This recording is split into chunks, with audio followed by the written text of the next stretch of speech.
Pavão, tem duas decisões judiciais ainda na área médica de fornecimento obrigatório de remédios.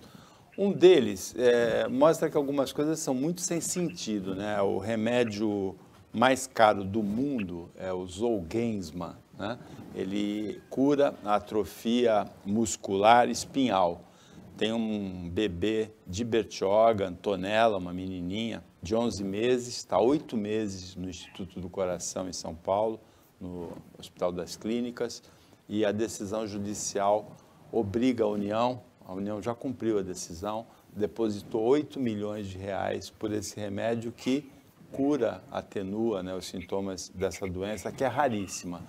Agora, o que cabe questionar aí, tem alguma coisa errada, né? Porque um remédio de 8 milhões de reais, qual seria a população mundial que teria acesso? 0,001% teria acesso a um remédio desse preço?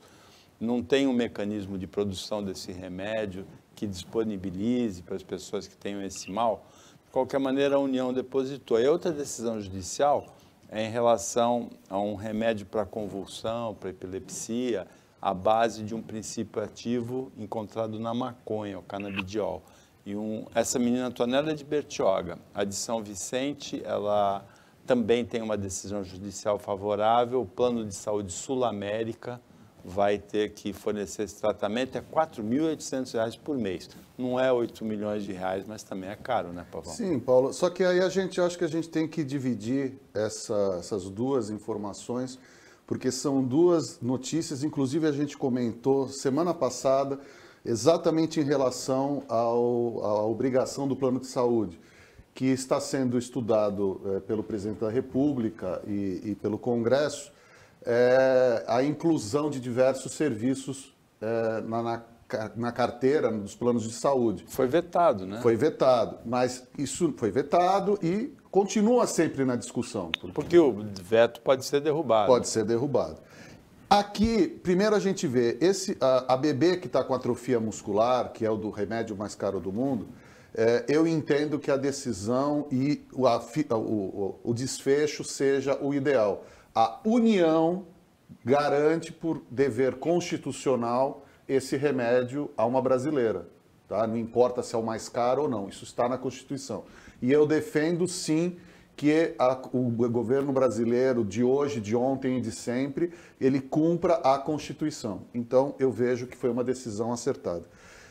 A segunda decisão com relação à menininha de São Vicente, eu vejo que o desfecho foi favorável, mas eu vejo com preocupação, porque foi obrigado o plano de saúde.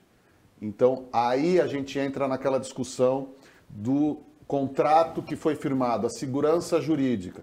O contrato que os pais que a menina fizeram previa isso, então aí se entra numa discussão secundária da segurança jurídica, que é muito delicado. Porque aqui as bebês parece que já tiveram o recebimento dos remédios. Mas, se os planos, no caso aqui, é a Sul-América, mas quem é a intermediária é a Qualicorp. Então, assim, a empresa, ela cumpriu agora. Se tiver que cumprir, qual vai ser o desfecho? Então, a gente precisa começar a discutir também o alcance dessas decisões nos planos de saúde, para não se estabelecer uma insegurança jurídica para quem paga e para quem recebe. Porque senão a coisa fica difícil. Daqui a pouco vem uma liminar e manda internar X pacientes num hospital que não tem capacidade. E aí, vamos aumentar o preço? Então, só para fazer um gancho, hoje a Prefeitura de Santos está subsidiando em 80 centavos a passagem de ônibus até o final do ano. E no final do ano vai aumentar 80 centavos? Ou a solução é definitiva, ou então ela vira um band-aid, ela vira um curativo. E nesses casos, embora eu seja totalmente favorável ao fornecimento dos remédios, eu entendo que a obrigação deveria ser da União nos dois casos. Deve haver um fundo específico para garantia.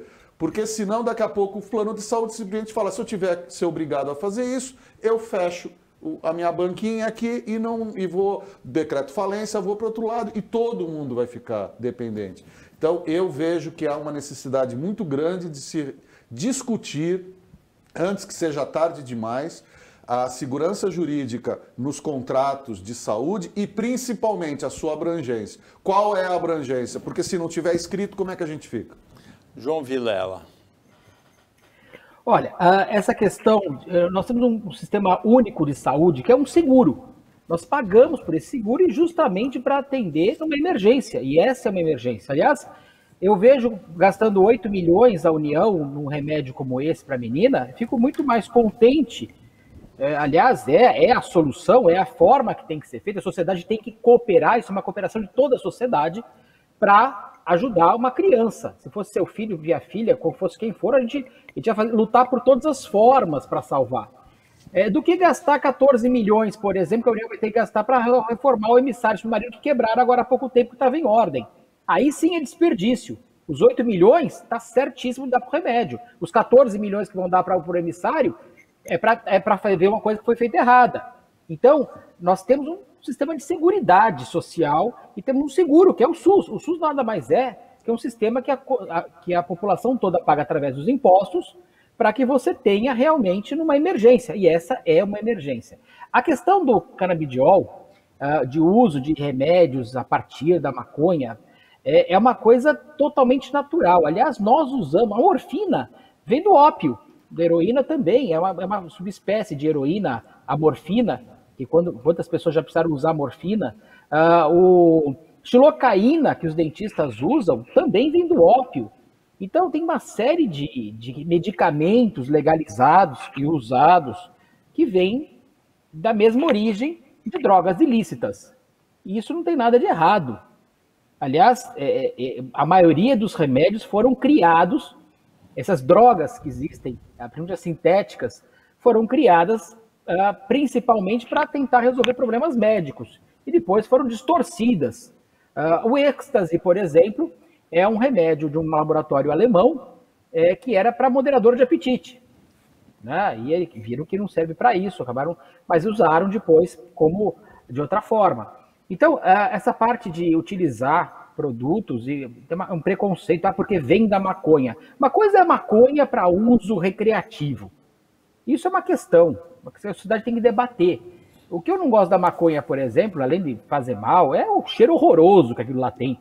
Incomoda qualquer um. Você passa na praia, tá o cara fumando lá, te incomoda. Se conseguir um cigarro também incomoda muitíssimo. Então, agora, se a pessoa quiser se matar, ela se mata, mas não vai dar trabalho para os outros. Esse que é o problema. É a liberdade com responsabilidade.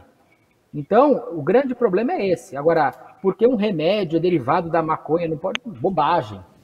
Bobagem. Tem tanta coisa que é derivada de ópio, de cocaína, de um monte de coisa, ou sintético, e faz tão mal, ou menos mal, não importa, e vendido na farmácia.